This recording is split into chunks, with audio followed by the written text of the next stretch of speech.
یانەکانی شاری کەرکووکی سەرپشک کرد لە بەشداریکردن لە خولی کوردستان. یعنی کەرکووک بڕیاریدا بەشداری خولی نایبی کوردستان نەکات بەهۆی ئەم بارودۆخەی ئێستایەوە. هەموو لایەک ئاگادارن یعنی تیپەکانی کوردستان الحەمدوللا کە وەزع و بارودۆخی ئەمنی لە کوردستان باشە، هەموو لە ئامادە باشەیە تیپەکانیان ئامادەیە.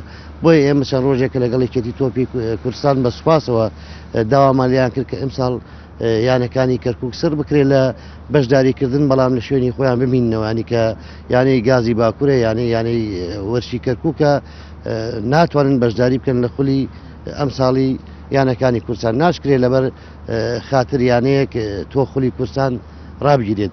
بۆیە بە سوپاسەوە ئەو داواکاریی کە ئێمە کردمان ئەمڕۆ لە کۆبنەوەی یەکێتی تۆپی کوردستان بە زۆرینەی دەنگ بڕیاری لەسەردراوە. پێم باشە لێرەوە من بە ناوی سەرۆکی یانی وەرشی کەرکووک سەرجەم وەرشکارانی شارەکەم سوپاسی یەکەیەکی ئەندامانی دەستەی یەکێتی تۆپی کوردستان بکەین کە هاتن بەدەنگ ئەو داواکاری ئێمەوە. ئینشەڵڵا ئێمە بەڵێ نەدەین بۆ وەرشکارانی شارەکەمان لە ساڵی داهاتوو بە گروتینێک و بەهێزێکی باشتر بەشداری خولی کوردستانەکەین.